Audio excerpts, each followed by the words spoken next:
భాగంలో మనం దుర్గమ్మ ఎలా జన్మించిందో తెలుసుకున్నాం. అయితే ఇప్పుడు అజేయుడన్న అహంకారంతో ఉన్న మహిషాసురుడిని అమ్మవారు ఎలా సంహరించింది?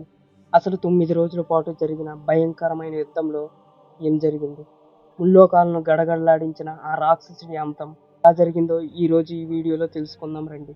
సింహవాసినై 18 చేతుల్లో ఆయుధాలను ధరించి యుద్ధభూమిలోకి అడుగుపెట్టిన అమ్మవారిని చూసి మహిషాసురుడు గట్టిగా నవ్వడం ప్రారంభించాడు. ఏంటి విడ్డూరంగా ఉందే, దేవతలందరూ కలిసి ఒక ఆడదాన్ని పంపించారా?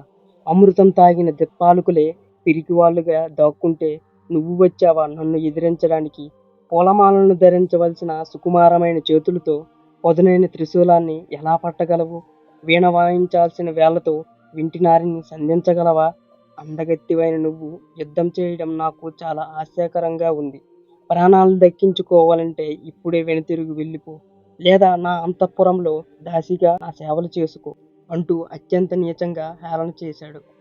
కానీ అమ్మవారి చిరునవ్వు వెనక ఆ ప్రళయాన్ని ఆ మూర్ఖుడు గుర్తించలేకపోయాడు. యుద్ధం మెల్లగా మొదలైంది. మహిషాసురుడి సైన్యాధిపతులైన చిక్సురుడు, సామురుడు వంటి మహాయోధులు అమ్మవారి మీదకి దూసుకు వెళ్ళారు.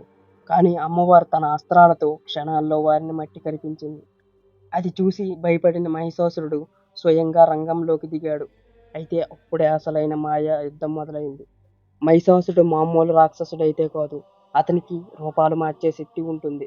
9 రోజుల పాటు జరిగిన యుద్ధంలో మహిషాసురుడు అమ్మవారిని తప్పుదోవ పట్టించేందుకు ఎన్నెన్నో రూపాలు మార్చాడు. ముందుగా గేదె రూపంలో తన కొమ్ములతో కొండల్ని విరిచి తోకతో సముద్రాలను కంపిస్తూ అమ్మవారి మీదకి దూసుకు వెళ్ళాడు.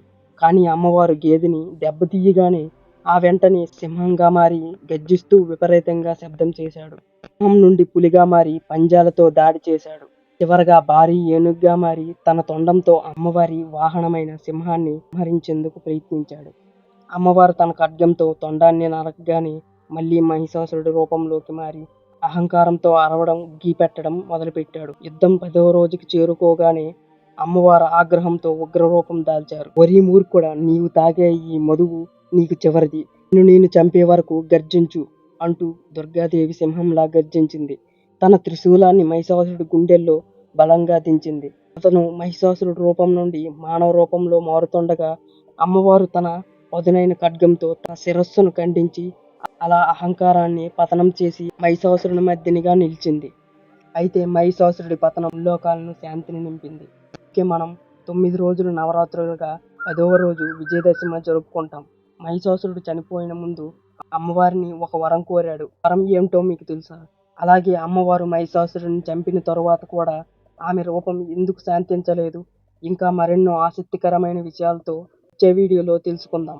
కథ మీకు నచ్చినట్లయితే జై దుర్గా భవాని అని కామెంట్ చేయండి. ఎన్నో పురాతనమైన రహస్యాల కోసం మన ఛానల్ని వెంటనే సబ్స్క్రైబ్ చేసుకోండి.